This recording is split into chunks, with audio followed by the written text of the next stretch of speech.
there, my name's Rod Yates, and you're listening to Humans of Music, a Jaxsta podcast. This is where I talk to music creators and industry professionals about their lives and careers, the ups and downs of their journey, and the lessons they've learned along the way. And my guest today is British singer-songwriter Sam Fender. Sam was working in a pub in the north of England when a man called Owen Davies walked in. It was a chance meeting that would go on to change Sam's life because Owen was the manager of musician Ben Howard. Spotting an opportunity, Sam grabbed his guitar and started playing in the corner of the pub.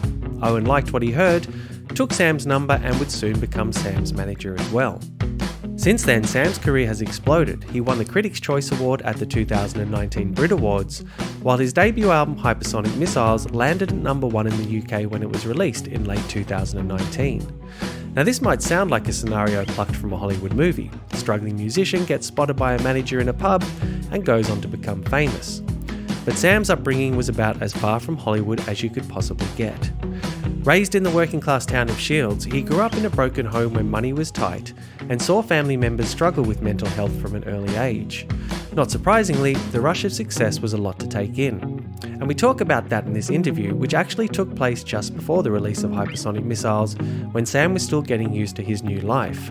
Sam's upward trajectory started in 2017 with the release of songs such as Play God and Millennial, and in the 9 months or so prior to this interview, he and his band had played around 150 shows across the globe.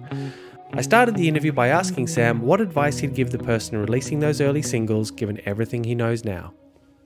I don't know, man. I mean, there's quite a lot of like walking down the street and being stopped in your hometown is quite strange, but being in your hometown, it's kind of understandable. But in London, that is strange. Like the capital city, which is on the other side of the country, it's like weird kind of walking around there and getting sort of stopped.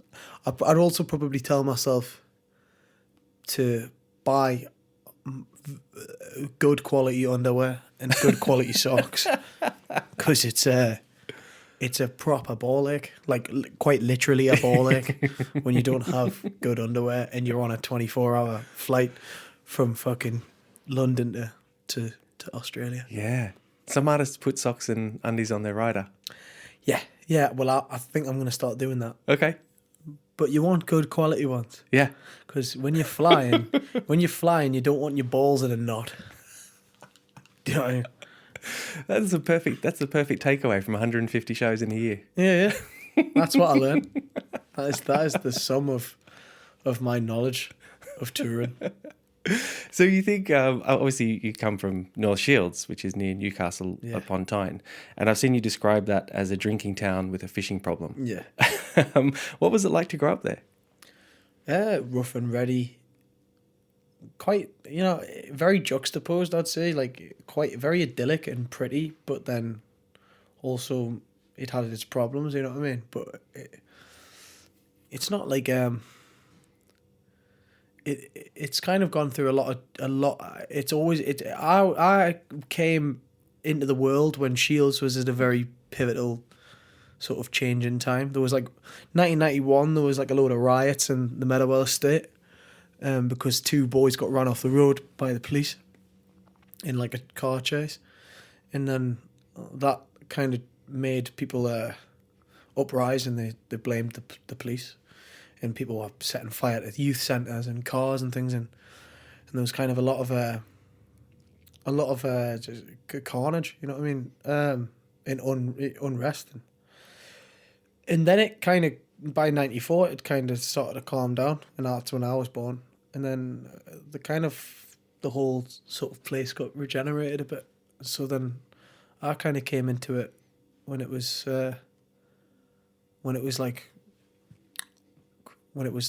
starting to get better, but it didn't. It's still, you still have the kind of the tremors of these of these problems. I mean the 80s. In the 80s there was a lot of unemployment, and there still is a lot of unemployment. Mm-hmm. You know what I mean? And in the kind of a lot of these areas were neglected. Like on the financial, they had this I remember looking at this map saying there was a financial thing where if certain places that were in the red were the lower economic areas, and Shields was well in the red. Right. But then you've got the coast that juxtaposes it, and it's really posh, and there's very affluent and very gentrified, and Okay. there's loads of businesses that serve avocados and coffee. But it's a place, I mean, there is a side to that city or to that town which is really seems to have influenced your lyric writing at least. Well, all of it, the both sides. You know, the light and the shade, and sometimes the beauty is actually in the less affluent areas. I find Shields, I think is I prefer Shields to Tynemouth, and Tynemouth's like the posh end. Mm-hmm. I prefer Shields because I just think the people are more real. Tynemouth's just full of relocated Southerners, and whereas Shields is where you kind of get the real earthy, original, 100% no bullshit working class Geordies. Right. But you had a drive to get out of there. I had a drive to do well, yeah, and I had a drive to get out of there when I was 17 because I felt claustrophobic, and I felt kind of, I think like most kids do when you're in your town. And if you don't go to university, which I didn't, I didn't go to university. My friends went to university, and I kind of think I felt left out almost. You know what I mean? Because I fucked my A levels and I didn't really do well. I did well in school until I got to my A levels, and then I kind of got really fucking. Well, I was going to say complacent, but stoned is probably the word. Right. But I got stoned and stupid, and just kind of didn't fucking do any work, and then didn't turn up, and then spent my days working in a pub and doing odd jobs and working in restaurants and call centres and stuff like that. You're in a call centre for debt collection, is that right? Yes, for a very short period of time, but yes. What are those phone calls like? Full of lies. Full of lies and really just fucking soul destroying. When you're ringing up a fucking 80-year-old woman who had a liquidated business back in the 80s, and you're telling her that you're going to get her money back when you know fine well you're not, and you're getting a fee off her. So I quit because I naively thought that they were getting their money back at first, and I realised they'd had like 360 clients and they'd recovered one person's debt, and the rest were just ripped off. Wow. It was quite fraudulent. Okay. And it actually got bust in the end. And I mean, the song "Leave Fast," I guess the line in that, "An old man told me to leave fast or stay forever." Yeah. Is that a real conversation? Was there an old man? Yeah, there was an old man, and it was also it's a phrase I've heard before. Like I heard him say it, and I heard it was just an old guy in the pub. I don't actually remember his name. Don't remember. It was just because I worked in the pub, so I served a lot of old blokes. It was just one of the old geezers. Like, he wasn't a regular. Yeah. He was just a guy from around Shields. But it resonated with you. Yeah, it just stuck with us. Just that word, just the line, "Leave fast or stay forever." And then I read it. Some person said it in an interview.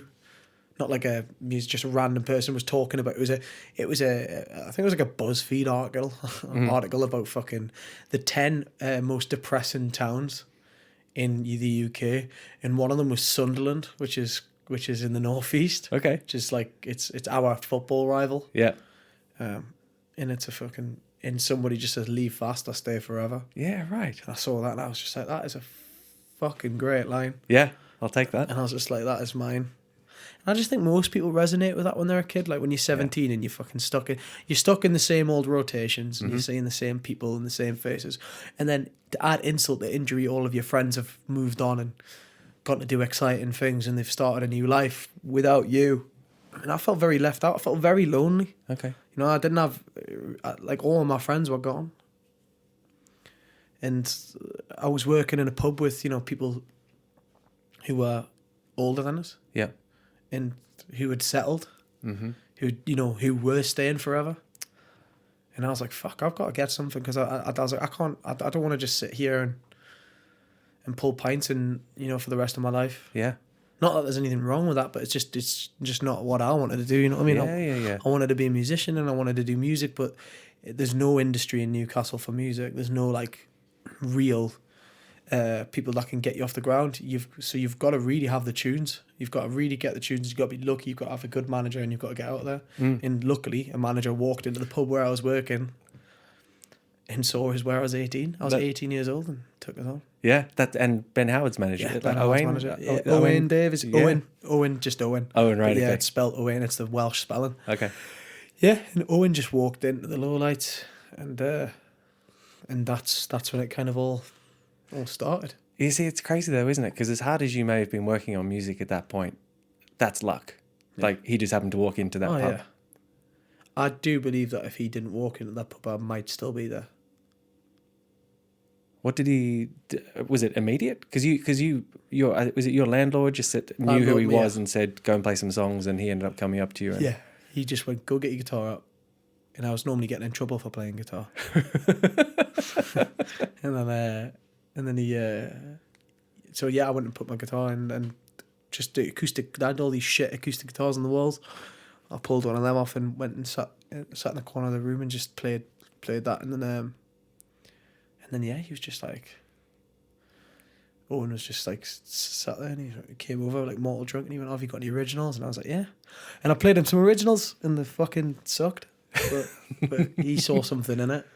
Thank God. Yeah. Oh. And did you sense then, or was that a big moment for you? Were you like, we were away? Yeah, when I heard he was Ben Howard's manager, I was like, fuck. And then he took my number, and I was like, fuck. And then it was a bit slow for about a week, like on the text. So I was like, oh, maybe it's not working. Okay. And then he brought up Ben Howard's guitarist, these old guitarists, and they came to the pub and watched me play again. And he was like, all right, I'm going to take you down to London. We'll go like try to do some demos. I went into the toilet and I just fucking bawled my eyes out I was in the cubicle in the toilets, like fucking crying my eyes out, because I was like, fuck. I was like, this is actually happening. I was like, I've got a chance to get out and do this. And it sounds really fucking cringe and really Disney. It doesn't at all. But it was, it was like that. It was like a proper moment. It was like, fucking hell. I was like, this is my shot. Yeah. And I grabbed it by the horns. Yeah. And then you did move down to London. I didn't. Oh, you didn't? Okay. No, I didn't. I didn't. We just went down and did work in London, and then it kind of, I did a load of gigs, and then things kind of slowed down, and then I got really ill, and then I spent like 2 years out, and I wasn't very well. And then I got back from that, and then I wrote a load of songs after that, and it was the songs that I wrote around that time that were the songs that Yeah. like Play God and Leave Fast. Yeah. And I've seen you mention that something happened in your early 20s which kind of changed the way you think about, and that's that illness, is it? Yeah, yes, yeah. Yeah. And you prefer not to talk about that? I'm just not disclosing it. Okay. Yeah. I might do at some point. At some point, fair enough. But I just kind of, I don't want it to, I don't want it to become, the moment I talk about that it's going to be the only thing that people want to talk about. Gotcha. So I'm just going to leave it. Yeah, fair enough. And like for a guitarist in a rock band, Fender is a incredible last name. Is it? It's my legit? real name, yeah. Really? It's my real name. Why the fuck would you call yourself Sam Fender? Do you know what I mean? It's the fucking worst stage name on the planet. It's fucking horrendous. It's like calling yourself Johnny Guitar Watson. There's actually a guy called Johnny Guitar Watson, and he's actually really cool. Sorry, no offense to Johnny. No, it's like calling yourself, I don't know, Sam the singer. I mean, it's so pathetic. You know what I mean? You could have changed it. Yeah, well, I could have, and I said I was going to change it. I said to my manager, I was like, I'm going to change it because I don't think people are going to believe it. And he's just like, no, he's like, it's your name. He's like, be proud of it. Yeah, cool. So I am. Okay. And so your mum is a nurse? Yes. And your dad seemed to have a few occupations. Is that right? He was a bit of a jack of all trades? He was my grandpa was a jack of all trades. My dad was he worked on rail yards. I think he was a linesman, and then he was an electrician by trade. Then he did loads of other stuff as well. And then he helped me grind it out on like the milk float and things. And then, but he was, I mean, this is not chronologically, by the way. This is got all higgledy-piggledy. And then he was a teacher at one point. He became but it was a music teacher in a college, like a college teacher, not like a university. It's like a high school. Did a bit of that for a bit, and then he was a teacher for kids with behavioural and sort of mixed issues and problems. Okay. I felt like a specialist school. Yeah. And he was a jobbing musician as well, wasn't he? And a musician. Yeah. And a club player. Yeah, he used to play the clubs. So you used to go and see him play when you were quite young, like 2 or 3? Yeah, well, I mean, he'd been playing in the club since like the 70s. You know what I mean? He had big bands. He was in rock bands and he used to play. You know, they had residencies in the social clubs back in the north, like the north of England in the 70s was like, you know, social clubs. Everyone fucking pints and cigarettes at smoky fucking big club rooms. Yeah, where everybody would be a member in your hometown. Like everybody had that club membership. You know what I mean? It was kind of like where you would start your night, and then you'd go out to the late places after that. But loads of people would just be in the social clubs. It was like they were a real thing. Yeah. Social clubs. So there was loads of like, you know, there was loads of there was business there, real business. And he says, you know, you could make a working man's wage in three nights playing the gigs. Right. So he did that. So he actually said that it was probably the most affluent time for him. Ironically, was the 80s when everything was going to shit because everybody still needed an electrician. Yeah. Even though all the industries and all the shipyards and all the mines and everything got closed down in Newcastle. So a lot of people lost their jobs. There was a lot of like, you know, there's again a lot of political unrest and a lot of mad stuff going on at the time. And but my dad actually did well because he was an electrician, so he always had that. And people also always needed entertainment and always needed to go out and have a drink.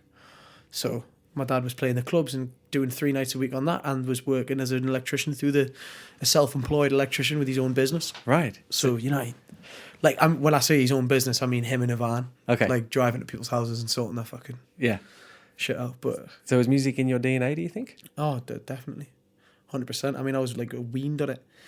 When my dad would be cooking, we'd cook around the house and there'd be Steely Dan playing and fucking like loads of proper mad stuff. Everything from nerdy jazz rock to fucking soul, Donny Hathaway, right, Aretha Franklin and 10cc and like old rock bands and like Spencer Davis Group and the Small Faces and all that sort of stuff. And then all the way up to my brother playing Bruce Springsteen and Oasis and Nirvana and Pixies and fucking bloody Ocean Colour Scene, Oasis and bloody, I've already said Oasis, and blooming, what do you call them? Fucking Stone Roses, all of that, the 90s stuff. Okay. And then later, and then in school, I got into, on my own, I got into things like Joni Mitchell, The Smiths, Jeff Buckley, and like Kendrick Lamar and like NWA and like hip hop and stuff. My friends got us into hip hop at school. What did it give you? Like, what did music give you?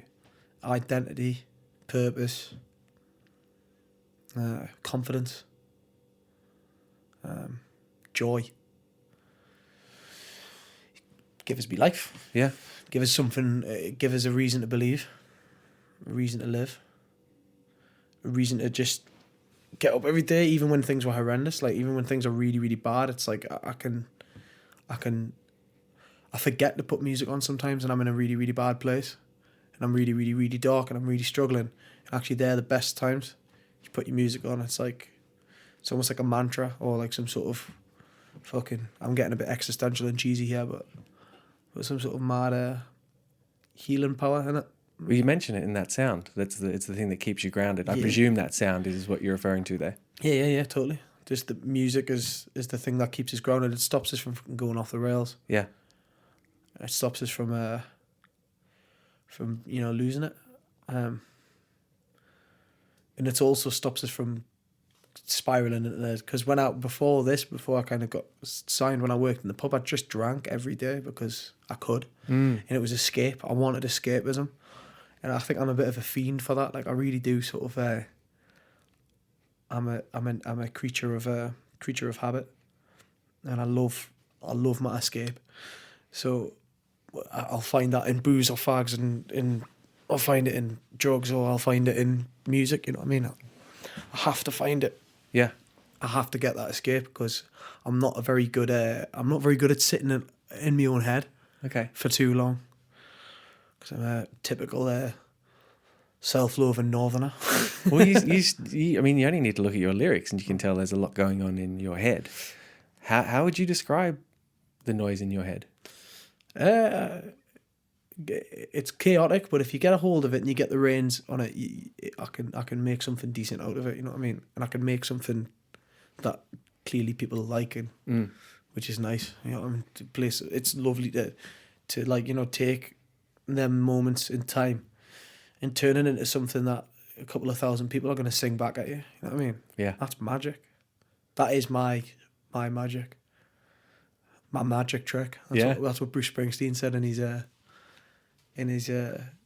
documentary and his play. Yeah. So that's my magic trick. Of all those artists that you mentioned before, Springsteen is someone who I feel like there's a parallel between some of his story and some of your story in terms of that small town and that desire to get out. And you can hear elements of that in your music as well. 100%. Is he one of the key artists for you? 100%. Like, absolutely. Yeah, like he's my biggest hero, probably. Right. I mean, when he's talking about New Jersey, but like Asbury Park and all of these things he talks about the coast, and he talks about these, you know, these theme parks and these like broken theme parks and these kind of like these seaside towns that should have closed down, you know, with like in the, you know, beyond the palace, hemi-powered drones scream down the boulevard, girls comb their hair in rear view mirrors and the boys try to look so hard. Like, that's my hometown. Yeah. He's talking about my hometown.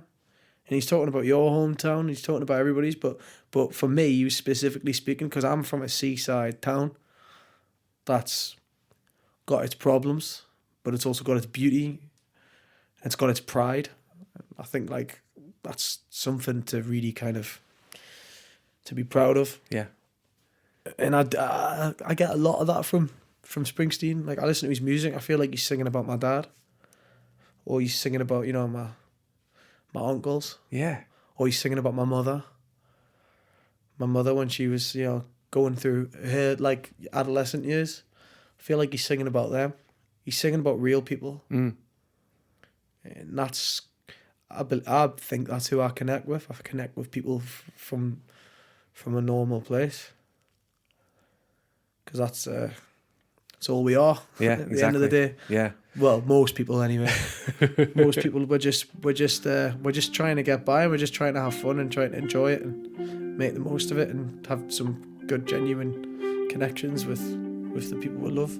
After the break, Sam talks about why he grew up angry, how the suicide of a close friend affected him, and how the guitar became part of his identity.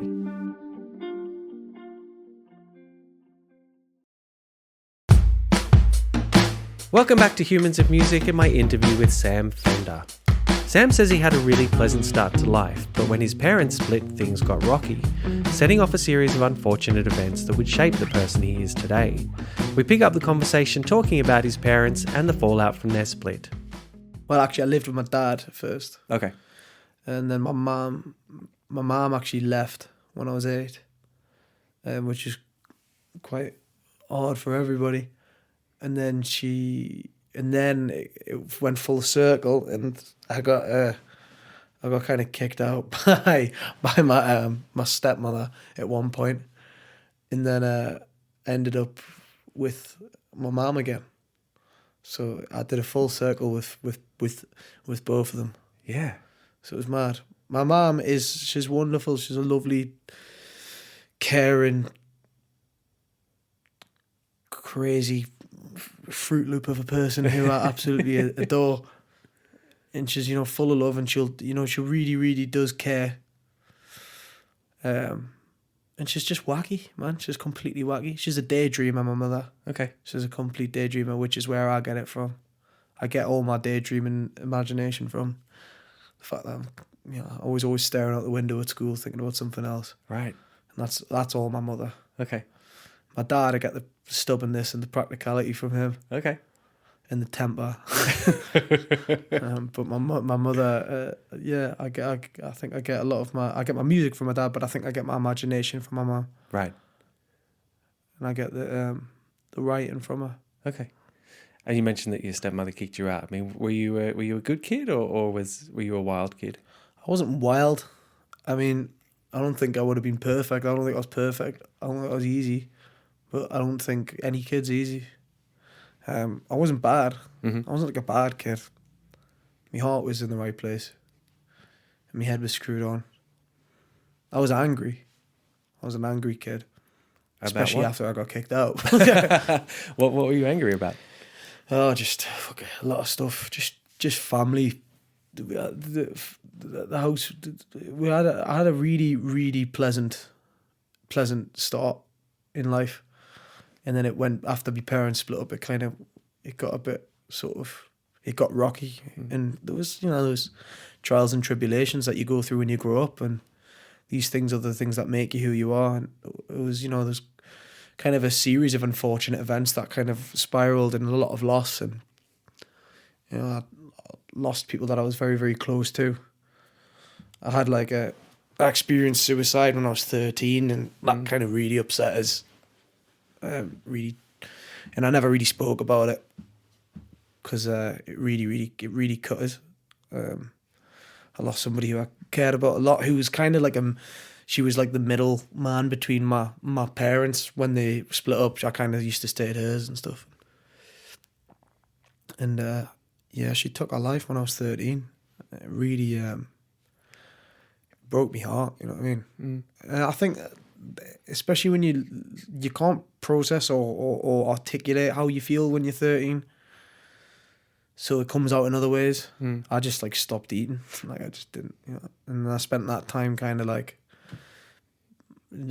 grew up angry, because I was angry probably at my folks, because all my time I think your parents always have an answer for things, but they stopped having answers for me when I was 13, and I think that's the great lesson of life, is that your parents don't have all the answers, and you have to start figuring things out yourself. And I probably took that on. That was the sort of things that I took on. So when I know you got a guitar at 8, but it wasn't until sort of, I think, 13 that you really started getting serious about it. Yeah, at 13, I was after that sort of age, guitar was my identity. I hit 13, and that was when a lot of things happened. That I experienced that, and kind of there was that going on, and then I was also getting I was into girls and stuff like that, and then I started writing songs, and they were shit, but I kind of really, it gave us something. Suddenly I wasn't just I was the total dork all the way through primary school, and I had 3 friends, and they were also the other dorks that got bullied, you know what I mean? And we used to just get fucking pushed around the yard all day long, and it's that kind of back to the wall fucking bullying that leaves a lot of pent up rage in you when you're growing up as a man. And it can be very, very damaging if you don't figure out how to deal with that. Some of them kids end up becoming cops and go around bullying people themselves. Kind of bullying is infectious. Yeah. It's I've been a bully before as well. I think I grew up at some point, and I found ways in which I could gain control. You know what I mean? Yeah. That's what it does to you. It really, really, it's not good. But then I found a way to take that and fucking put all that angst and all that anger and all of that, whatever it was, into fucking playing guitar, being a badass. and that's what it did. You do that, and then I kind of hit. By the time I was sort of 17, 18, I was I needed to get out of there, and I knew what I wanted, and I knew I was good enough to do something. I knew I had something. I knew I wasn't the best fucking guitarist on the planet, and I knew I wasn't the best singer on the planet, but I knew that I had something. I knew between all of that, between that and the fact that I could write a decent sort of melody, I was like, I think I could fucking have a good go at this. Who's is that confidence just inbuilt, or was someone sort of saying to you, you've got something? Where did that come from? I spent a lot. I think I fended for myself a lot growing up. With my mother and stuff like that, because my mom had a lot of between 17 and 18 and stuff. My mom struggled a lot when I was living with her. We're living alone in a flat, and times are tough. We didn't have much money, and my mom was sort of struggling to pay rent, and she was quite mentally ill, and that time gave us fire, I think you become a man in them situations, and that's what happened to me. I think that was when I became a man. I was like, I need to take this on, and that's when all of that fire came out in my music. All of that fire came out in my voice. I used to fucking howl. Like, I mean, the way I sing now is a bit more controlled and understand. Back then, I used to fucking scream because that was my way of getting it out. And that's what caught Owen's attention at the other end of the bar, was that I was singing like it was my last night on earth. Right. It wasn't necessarily confidence, it was desperation, I think. Right. Do you know what I mean? Yeah. So then that's kind of where it started. And then just as we got started, I got ill. It's just like a fucking smack in the face. Yeah. And I thought I was going to die for a bit, and then I didn't die, and I survived. And then I wrote a load of songs, and I wrote Play God and Leave Fast and all of that. And then I released that song, and then a year and a bit after that I signed a record deal, which was about a year and a half ago. Yeah. And then now I'm sat in a chair with you. Well, no, it was a year ago I signed a record deal. Right. So a year later I'm sat in a chair in Sydney. Yeah. On chatting on to you. Things move fast. When they start going, they move fast. Yeah, it's mad. So when you're growing up in a place like Shields and you tell people you want to be a musician, what's the reaction? It's just kind of, it's a typical reaction, isn't it? It's like, have you got a backup plan? No, I fucking don't have a backup plan because I don't want to fucking have a backup plan. I'd rather fail at doing this than fucking succeed at doing something I fucking hate. Or what's your backup plan? Fuck off. What's your backup plan? You wouldn't tell somebody to get a backup plan if they were getting a degree to be a teacher, would you? You wouldn't, but I guess that's maybe a safer. What's your backup plan? How is it safer? How is it safer? You can make money from being a musician. You don't have to be a fucking rock star to make a musician to be a success. Of course, but what is success? There's a lot of moving parts. Well, what is success? That's a good question. What is fucking success? Like, I mean, it's like okay, right? If you want to be like, comfortable on a wage that sits you in the middle class bracket, then yeah, maybe don't be a musician. If you want to fucking, have a mortgage on a house that's big enough to have, a couple of Bambinos and a car and a 9-to-5 job and, fucking TV dinners and fucking whatever in one holiday a year, then don't be a musician. Mm-hmm. Fair one. But, is that happiness? For me, it probably wouldn't be. Yeah. Because that was my mum and dad. And I don't think it made them happy. Mm-hmm. At the beginning of our life, you could probably consider that you could probably say we were lower middle class. Because we lived in a townhouse, you know what I mean? It's like fucking in like a suburban area, in the sort of nice end of Shields, you know what I mean? Yeah. We were very comfortable with money wasn't tight at the beginning. And my mom was a nurse. And my dad was, I think he was doing his electrician stuff and doing his music.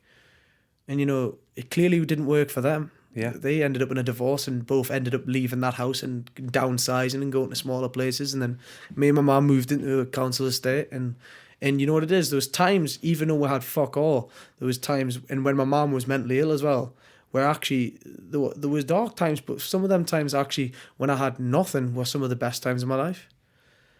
Because it was more about the fucking, because it was like I had everything to gain. I think that's the thing. Like, once you kind of settle with the fact that, like, okay, I kind of lost that cushy start. But when I was on the dole and I was like getting 60 quid a week and I was like fucking just hustling little bar jobs in fucking in restaurants and that, and the only thing I give a fuck about was getting my tobacco and smoking my tabs, drinking my cups of tea, having a fucking takeaway. Like, that's what I give a fuck about, and making sure I can afford to drink pints and go out chasing tail. Like, that's genuinely all I did. I was 19, you know what I mean? Yeah. Chasing whatever it was. Yeah. Chasing girls and having laughs with my friends and fucking just being a total fucking waster. And that was probably some of the, even though some of the stuff that was at home wasn't savoury, it was some of the best times ever anyway, because you're alive. Yeah. So, and it really informed who you've become. It sounds like. I think so, yeah. I think so. I mean, I could have ended up becoming an English teacher had I have done my A-levels. And fuck me, there could have been a very different place. Well, we wouldn't be. Probably be like, you'd be teaching Shakespeare right now. oh God, imagine me teaching Shakespeare. I'd definitely have a mental breakdown. Right. I'd definitely be, because I mean the teachers are under a lot of pressure. Mm-hmm. Should get paid a hell of a lot more for what they do. Mm-hmm. I don't think it's a respected enough profession. It's obviously like I mean respected financially. Mm-hmm. I think it's a very respected profession, and everybody's like, oh my God, everybody I know who's a teacher, I'm like thinking, I'm in awe of. Yeah. And I salute them, because I just think, it's really hard. I used to see my dad coming home from when he started teaching, and he had rosacea on his face. He was really stressed, and he was knackered all the time, and he was going for naps and bloody stupid clock. You'd come back in and you'd go to bed, and you know what I mean. And I was seeing him, and considering my man was like that, my dad was like beforehand had done like labour jobs. Yeah. You would think that would be more tiring, but his teaching took it out of him. Yeah, he went right. grey quick when he was a teacher.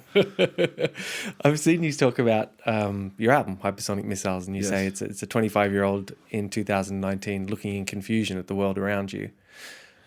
Yeah. What confuses you most, do you think? Like, what really confuses you? I think just like all this Brexit shit. Yeah. To be honest, like Well, you mentioned that in White Privilege. yeah. Well, it's just like I kind of like I'm not clever enough. I'm not informed enough, politically and economically, as a normal person. I'm not an educated person. I'm a normal person from Shields, and I can't make head nor tail of what's going on. Now, I'm not a racist, and I wouldn't say I'm a complete bigot, because I'm not racist, and I'm not against immigration and stuff like that. But I can see how these fucking clowns can get normal working class people to think that the thing that's wrong with their country is Joe Bloggs from across the ocean. You know what I mean? Somebody coming over from a different country, and they people blame it on bloody. They think that it's it's like you've seen it every generation. It was like, it was the Polish coming over, bloody Poles, coming over here and fixing everything. You know what I mean? Like, and then before that, it was I see that there's a really good sketch. I don't know what the comedian's called. I forgot what he says, but he goes, he does this rant. He goes, bloody Poles coming over here, fixing everything that we've broke. And then he goes, and then before that, it was the Indians, the bloody Indians coming over here, venting us a bloody national cuisine. You know what I mean? And that's the thing. It's like the right wing seem to be having a massive, massive renaissance at the moment. And I don't understand it enough I don't feel engaged enough by politicians as a young man, to the point where I actually can feel like I can make informed decisions about the whole thing. But what I do see though is a lot of fucking idiots online, and but then on the same side, it's like the white privilege is a song about white privilege, for a start, but it is also a song about the duality in politics at the moment between the hard right fucking nut jobs out there, spreading hatred and fucking whipping up a storm about immigration and stuff like that, when there's fucking corporations fucking pulling the guts out of our economy. You know what I mean? But these cunts can fucking somehow manage to make a whole country unify against their next door neighbor whose dad's from a different country. Never mind them. You know what I mean? And then it's also the juxtaposition between that and then the left-wing liberal people who are battling over semantics and spending their entire time nitpicking, things that are important, but I think there's more pressing issues. Sitting banging on about like calling right-wing followers thick online, getting up in the comment sections. You see them in the comment sections going like, oh, you fucking stupid, you're fucking just a racist. Like, if somebody would call me a racist and I didn't know why what I was saying was maybe racist, I would be like, fuck you, you know what I mean? Of course the right wing get offended, and then further creates this gap because you've got all of these like it's even worse when it's like, you know, like some fresh student who's like fresh out of university, who's clearly quite, you know, a clever young mind, is calling some, you know, 45-year-old dude who's worked fucking, you know, a labour job his entire life, calling him a thick cunt because he thinks that somebody from a different country's, you know, coming in and ruining his country. It's not his fault that he's been informed by fucking tyrants. Right. That is what's going on. It's, you know, it's the fucking government's fault. Don't rail against your neighbour. Rail against them fucking cunts at the top who are, you know, backing these corporations, who are giving these people tax breaks, who are fucking gutting the country under the fucking, pulling the wool over their eyes, and you know that's what they're doing. So where did this, like, you're sitting there talking and I can see like you're fired up. I mean, where does this political like awareness and this passion about this come from? Because you know, you sing about in Hypersonic Missiles, there is apathy out there as well. But you don't have that. I mean, are there authors that you've read? Is there someone who's played a part in your life that's helped inform you like this? I don't know. I don't know. It's probably I just come from a very blue collar town. My dad's very working class, and my brother is a removal man, and my brother's very left wing and angry because my dad especially saw a lot of his mates.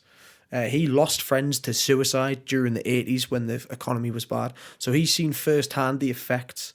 My mum's a disabled care worker. My mum looks after disabled people. She sees the fucking trials and tribulations that these bastards put disabled people through every fucking day. She sees people that are getting forced to go back to work who are clearly not fit to work.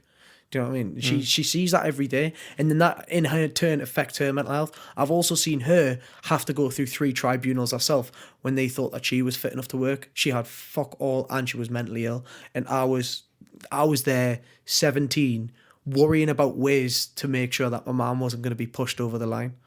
Because I was like, how do I financially help my mother when I see her?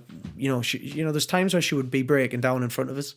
Because, you know, she was having to do these tribunals to prove to somebody that her fibromyalgia and her, you know, she's in her 60s, her fibromyalgia and her mental health and, you know, various other things that she gets chronic fatigue and stuff like that she couldn't work this amount or whatever, and she needed support. Between her mental health and her physical health, she needed support. But, you know, she ended up doing 3 tribunals. Now that takes it out of you, mentally and physically, especially when you're at that age.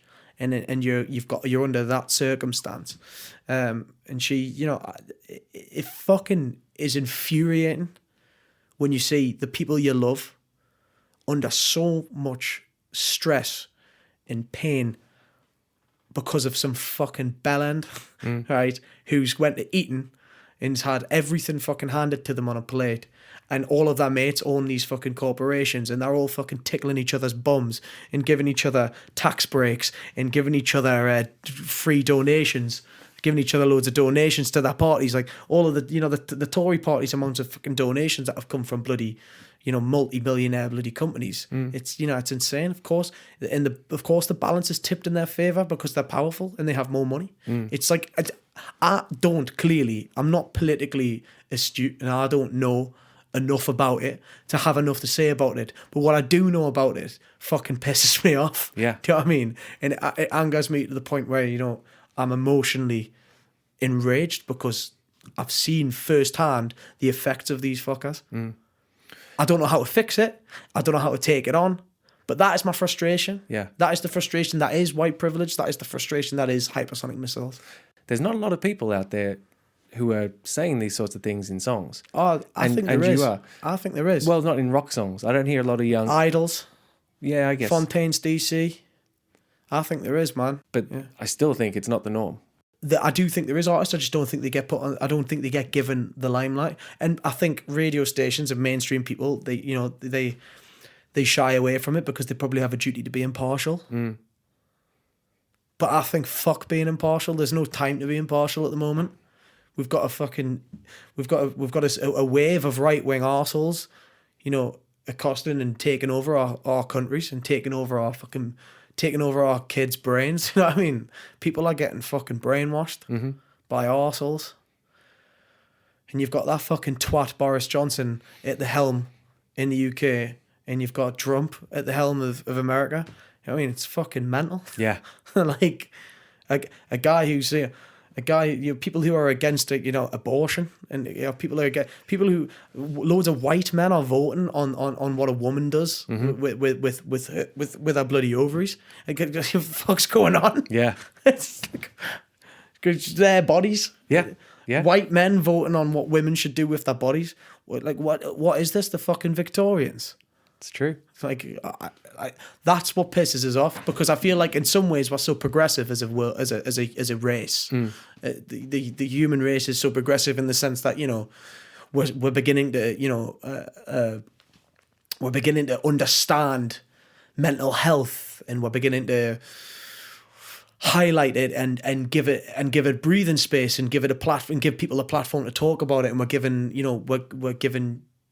we're making active sort of charges towards gender equality, and we're making and we're also with all of the stuff with the LGBT community at the moment. There seems to be a lot of really positive things going on with that. But then at the same time, there's fucking white dudes out there fucking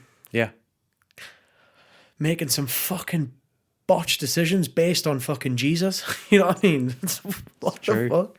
Well, I mean that religion and politics should be a separate thing. I really believe that. Yeah. But obviously you can't, because it's people's beliefs, and people are going to vote for their beliefs. Yeah, exactly. I mean that political fire is one of the great things that shines through in the album, but there's also I suppose an emotional fire as well that's in there. And of course, one of your, I guess, famous songs is Dead Boys, and there's that line in there: "We all tussle with the black dog, some out loud and some in silence." Yeah. What are your experiences, your personal experiences with mental illness and depression? I think I'm becoming aware of when I used to just drink, or I used to sleep around and just be an idiot, and I would use that as a way to gain escape. I think now I'm sort of like, I take it as a duty to try and make myself a better person. And also, I would say, trying to self-medicate in a way that doesn't involve medication or anything like that, because I've got, like, a lot of my family members are medicated because of depression or because of certain different mental health issues and reasons. And I'm kind of a bit skeptical and worried about the long-term effects of taking these pills for a long time. So for me, it's kind of like I'm trying my best to, because I do experience it. I do get very down. I think it's a genetic thing, to be honest. I think it's in my blood. Well, I think that they say that it can be in your blood if mental health problems are in your family, and it is in my family. I've got we have moments of real self-loathing.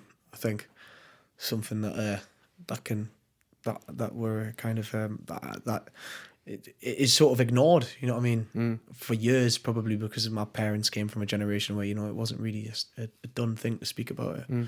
So and now, since we're in this open world where everybody speaks about everything, it's quite sobering how many of us do suffer. And what about the fact that for some of those people who are suffering, you've become almost a voice for them with a song like that? Does that feel like, are you aware of that? Yeah, I get a lot of messages, and it's quite scary, to be honest, because I again, don't have answers for people. You know what I mean? And I'm just a person dealing with my own problems. You know what I mean? Myself. I'm no different to the people listening to my songs. I have my own troubles and my own sort of mental health problems myself. Yeah, especially when it comes to being self-loathing and self-critical. If I don't kind of be nice to myself, and and kind of, if I don't like, sometimes you have to. I know it sounds fucking crazy, and it sounds like really vacuous and vain. But sometimes you've got to teach yourself to love yourself, because if you don't, it's a horrible fucking alley to go down when you start. I had a friend reach out to us the other day because he was worried about me, and he thought that I was spiraling. He's actually Dermot Kennedy's drummer. I I don't know if you know Dermot Kennedy, Yeah. the singer-songwriter. Yeah. His drummer actually reached out the other day because he heard I was chatting on him and I was being a bit fucking bleak, I think, and he kind of just sent us a message for saying, like, like if you heard yourself saying that to somebody else, you wouldn't stand for it. He says, so you shouldn't say those things about yourself, and you shouldn't think those things about yourself, because that's I think my problem is I can be very critical. I can be very harsh on myself. But I think everybody is, to a certain extent. But when you win something like the Critics' Choice Award for the Brits, when you get that kind of, I suppose, confirmation or adulation, does that help quieten that side, or does it placate it? Actually, it made it worse. How so? Because I was just like,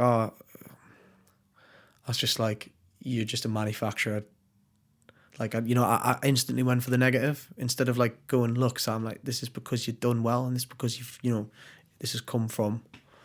But I mean, it's kind of like, it's just like, oh, well, these are all industry people, and it's like, I'm the next manufactured pop thing. You know what I mean? Like, I just did that to myself and just went like, I'm not a credible artist. I'm just another manufactured pop machine. That, that's like that did speak.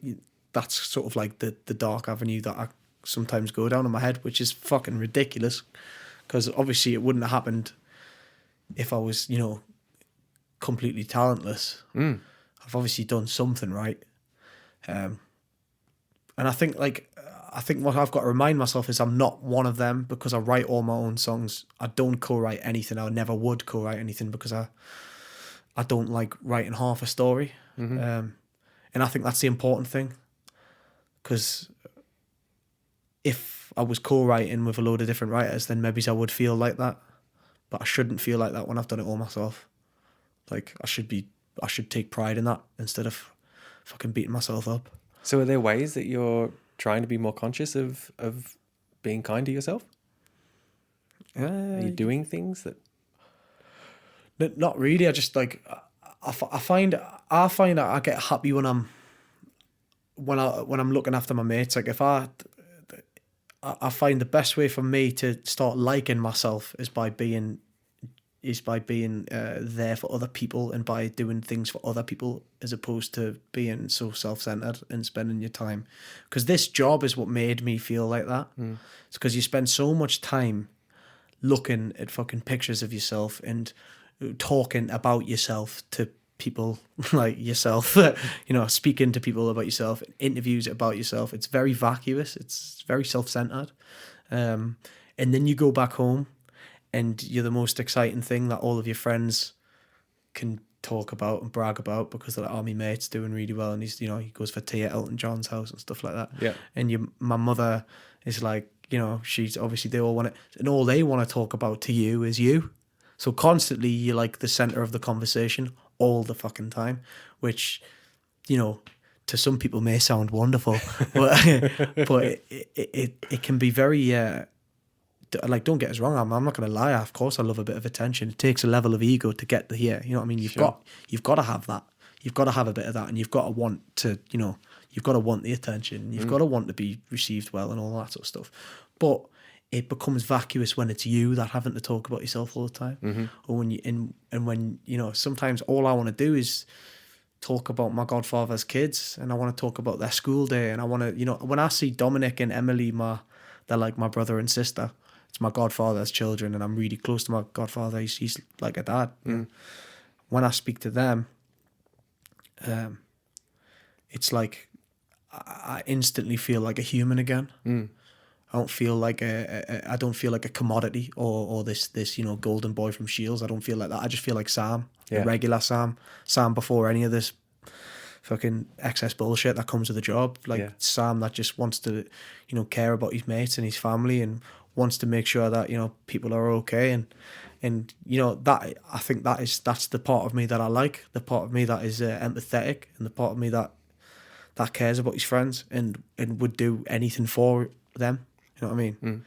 So Jaxsta is about giving credit where credit is due. Who would you give credit to for helping you on your career so far? So my producer, who is my friend, we didn't go get some outsourced big producer like Rick Rubin or anybody like that.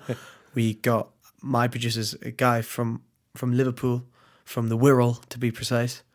And he's called Tom Lewis, but his pseudonym is Bramwell Bronte. Okay. And that is his producer's name. And he is fucking fantastic. And he produced this album. And he is a wonderful human being. He's one of the nicest blokes I've ever met in my entire life. And he's my best friend. And I met him through my guitarist, Dean, who was a T-boy at the local studio. And Tom was going to quit. Tom was like, I'm done. He's like, I'm sick of recording shit bands. I'm sick of recording stuff that I don't want to record. He's like, I'm going to go do something else and get a job. And he went, you need to hear my friend Sam. And that was after I was ill. So I met Tom just after that crazy time in my life. And I sang like it was my last night on earth in his front flat. And he was like, right. He was like, let's fucking crack on. And we recorded Play God in his shed and in my mum's front room. And we did all of them songs. Dean Thompson, that boy, my guitarist and best friend. Yeah. He's also the engineer of the record. Okay. He engineered everything. He's a fucking incredible talent. He's from Percy, Maine. And he was the one who introduced me to Tom. So if it wasn't for Dean, none of this would have happened. Okay. Joe Atkinson, my other guitarist. Mm-hmm. Joe Atkinson is he's like done all the sort of soundscape design, the sort of sound design on the record. He did everything with the synths. So all of the synth sounds have all come from Joe's Prophet. We've sat on a Prophet and sitting fucking hitting the high pass filter hard, you know. He was sitting nailing all of that. And then I'd like to thank all of the people who played on the record. I'd like to thank Johnny Blue Hat Davis, my saxophone player, who absolutely fucking gunned it and annihilated it on the borders. And I would like to thank John Woff, the temporary sax player who was the first sax player we got in, and he played Hypersonic Missiles. He did the recession for that, which is a fucking screamer sax solo. Yeah. Tom Ungerer, the bass player.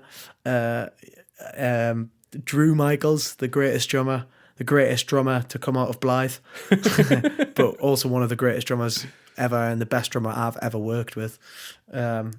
Fucking just, I've got the most incredible band. I've got the most incredible family of people around us. I'm very, very lucky.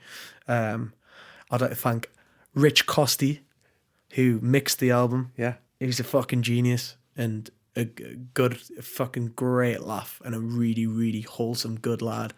And funny as fuck. Nice. And he actually got me into the Aussie band Midnight Oil. Right. Yeah. He got me into the Midnight Oil because Awesome. we were sitting doing a mixing session. Do you like the Midnight Oil? I love them. Yeah. So we were doing a mixing session. We were mixing the album in London. And he was like, hey, you guys ever fucking like heard of the Midnight Oil? He's like, they're just like Australian band. They're fucking awesome. It's like, you got to hear them. So he put on this live video of them playing Kosciuszko, is that what it's called? Yeah. And it's like in Sydney Harbour. And there's like a boat coming past. And they're just like, no strangers to brutality. Yeah. Now they want to be. That's a famous video, that one, yeah. That is such a good live gig. Like, how fucking unbelievable is that? I watched that and I was like, oh my God. I was like, that drummer makes Phil Collins look shit. Because he's like drummer frontman levels. Yeah. It's just unbelievable. And then like the bald dude, I don't know what he's Peter called. Garrett. He's a fucking badass. He's like standing on that fucking rail as that big freighter boat's coming through through Sydney. What's the river called? Through the harbour, Sydney Harbour. Yeah, so it's just going through Sydney Harbour, and he's just like fucking. And then they're all singing like through that middle eight section where it's like la la la la. I was just like, it's so good. It's immense. Like there's moments of it that like there's something that I love about acoustic guitar with chorus guitar, electric guitar together. Yeah. It's that like really late 80s sounding like, it's sort of like Smithsy, sort of Larsy. Sure, yeah. Like that's the English comparison is like you get that in like the Smiths and Lars. And so it just instantly spoke to me. Like I was like, that's fucking my kind of. They're playing again. Like they've I know, I've heard. Yeah. I've instantly followed them on Instagram. Nice. And I love how they're like eco warriors now. Oh yeah. What a bunch of legends. Yeah, they've always been eco warriors and like champions of Indigenous rights and all sorts of stuff. Incredible band, yeah. Yeah, I'm fucking well into them. They're like right up my street. That is totally my that is my jam. Nice. I feel like I could have been a Midnight Oil member in another life. Maybe it's beforehand. Like if maybe it's before I was born. Like I could have possibly been in a band like that back in the 80s. Like I would have suited me down to the ground. Nice. But yeah, I would like to thank Rich Costi and just all of them, my manager for fucking finding me in that bar. just so much credit. I mean, is it just music credit? So Whoever you like. because if I could credit, I would like to credit Richie Southern and Catherine Charlton because they're my friends from home. Who Richie Southern's he's like 33, I think, or maybe he's 35. So he's like 10 years older than us roughly. Yeah, no, he must be about 35 because he's 10 years older, I think.